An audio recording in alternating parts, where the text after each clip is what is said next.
はい、皆さんこんにちは。陶磁器工房気楽です。いつもご覧いただきましてありがとうございます。今日はですね、電動ろくろでの、上達のポイント、そちらを説明したいと思いますね。結構ね、お教室の方とか見てるとですね、もうちょっとここをしっかりやったらうまくいくのになとか、こうやってやったら上手になれるのになとか、そういうふうに思うところがありますので、ちょっとその上達するためのポイントをですね、説明していきたいと思います。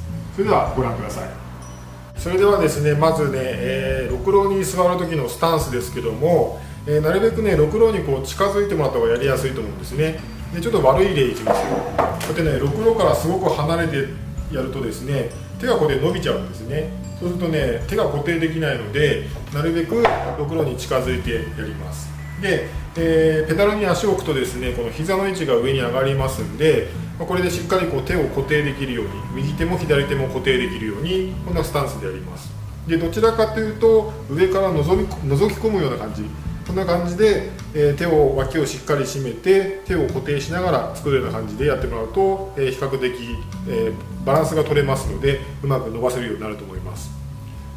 それでは、実際に製作しながら説明していきます。全部でポイント5つあります。その5つを順番に説明していきます。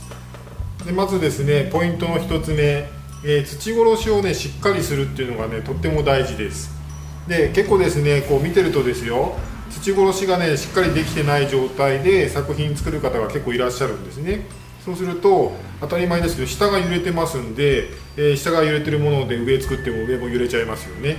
なのでしっかり土殺しをするっていうのが1つ目のポイントです。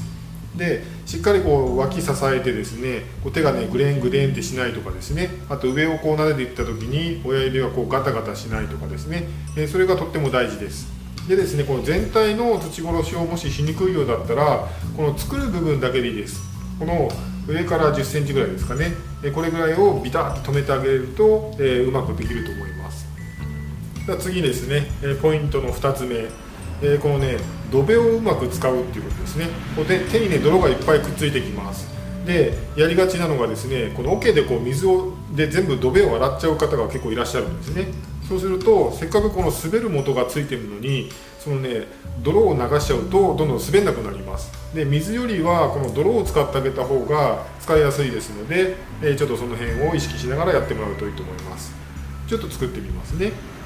まず真ん中に穴掘りますよね。そこを広げて、ちょっと上に伸ばしていきますね。でこの時にですね、底が浅いうちに下のくびれを作ります。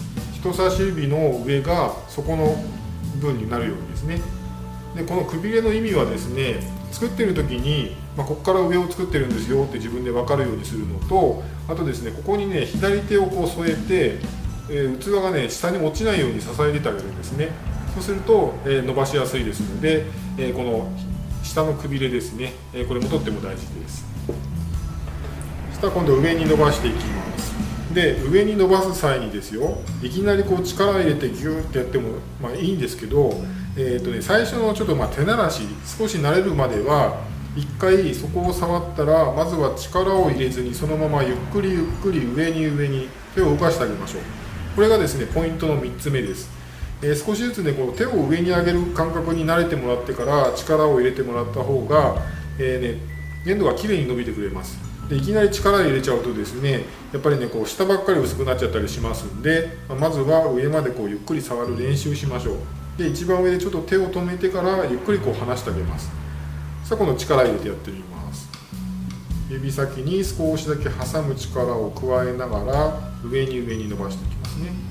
で一番上で若干手を止めます。で滑んなくなったらですね、先ほど言ったようにこの泥ですね、泥をこうやってくっつけてあげるとスレスレ長持ちします。であとですね、挟む時のポイントはできるだけ指先を使います。指の腹じゃなくて指先です。でこれもね2本ずつで触ります。1本ずつで触るとずれちゃいますね。